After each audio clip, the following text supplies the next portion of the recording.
Well folks, welcome back to the workshop to a wee insta-fix video. This is just a wee quick and easy one for you. Makita 1/4" router. This is actually the newer one, the RT0900. And in fairness, I actually don't get very many of these in for repair. Sort of would have assumed there would have been more coming in. I still prefer the older model, the one before this, but these are actually proven quite reliable as well. This is a wee repair you can do on this or any other 1/4" or 1/2" router that has this here problem. Very common for woodworking tools. This one, customer says, is not switching on. So we're going to see what we can do with this. This is actually just a very instant, quick fix, but you do have to open it for it. Plug it in and give it a quick wee test.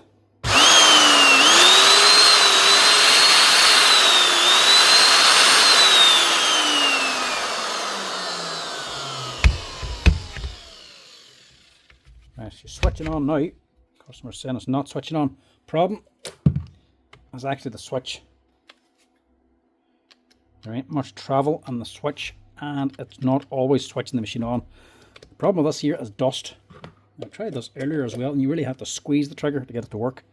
Now it's working a wee bit better.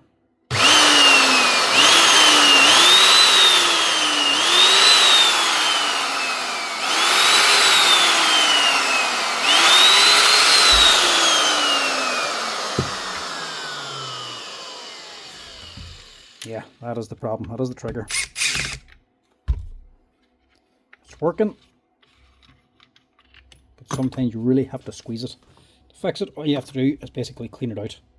It's a router, it's for cutting wood. It produces a lot of dust, and the dust gets inside. The older ones especially could actually pack up inside with dust. You couldn't even plunge it up and down anymore. But what will happen on these ones, and plenty of other routers, is it can get into the switch and basically just block it up. Not destroy it, it literally is just getting behind the switch and the trigger can't go down far enough to engage. Simple fix, insta fix. Crack it open, clean it out. It's actually quite surprising sometimes just how much dust can get into a power tool. I hold both halves of it because this is spring loaded. It'll want to pop off in you, or at least the base will want to shoot off in you.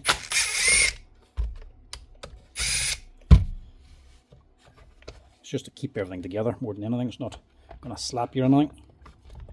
Give it a wiggle in, pop that out. Use a spring, your damper this side, and then a weight at the top. And let's get a look, see what's inside of here.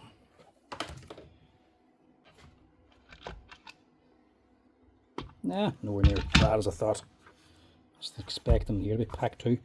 Here, normal enough. And there's the problem over this side. All the dust is getting in here. It's sitting down in the middle of this plunger, so it can't actually go down. It only goes down to about there. Now, remove the dust. The trigger works a lot better. You can plunge the whole way down. Now that you have it open, take it outside and blow out all this dust to get rid of it all. And just leave the inside nice and clean.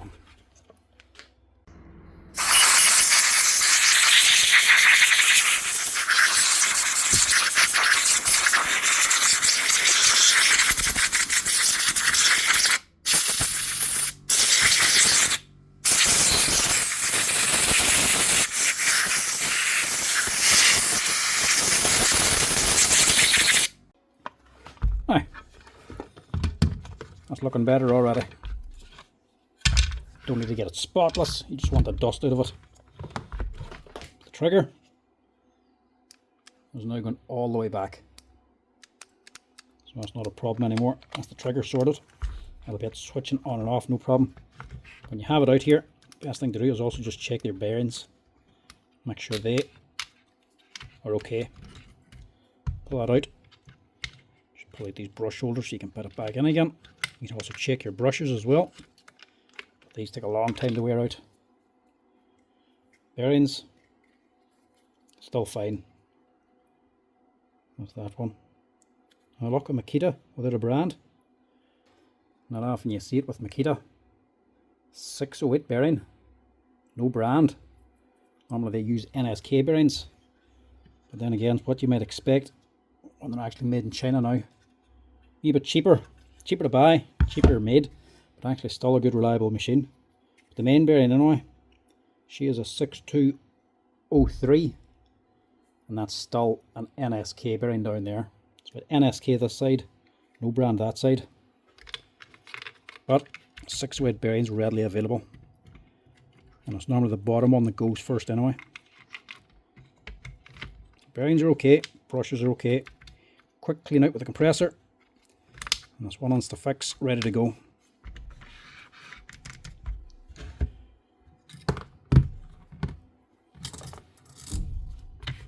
You're rebuilding, drop on your spring and your wit, set it on there, squeeze in the spring, hook your damper on up here.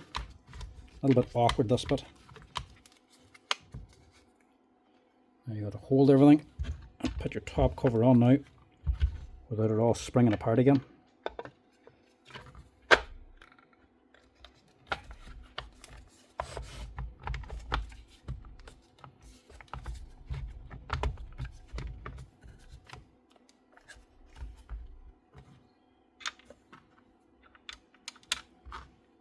That should be her.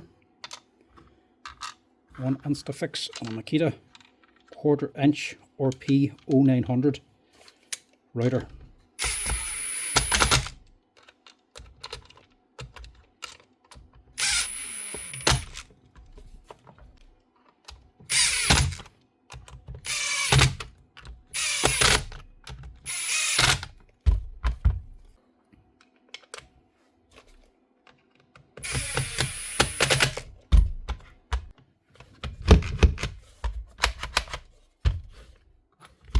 Wee special nut should still be on the back.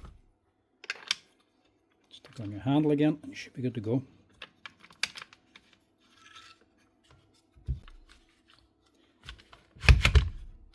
As well, if the position of your lever is not right, if it's biting and locking when it's over this side, or not in the right position or it's uncomfortable, you can adjust it.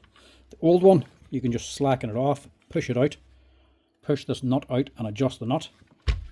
These newer ones, you can just adjust the handle.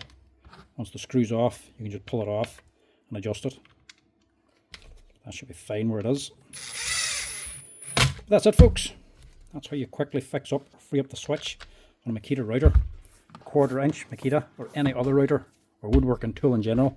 If they're not starting, or if you really have to squeeze the trigger to get the thing to start, don't be dumping it or going out and buying a new one. Just give it a quick blow with the compressor.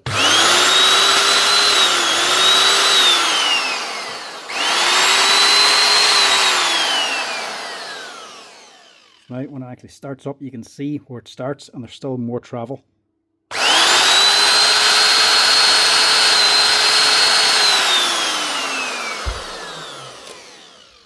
That's it, folks. Sometimes it looks like there's a big problem, but in fact, there ain't much wrong at all.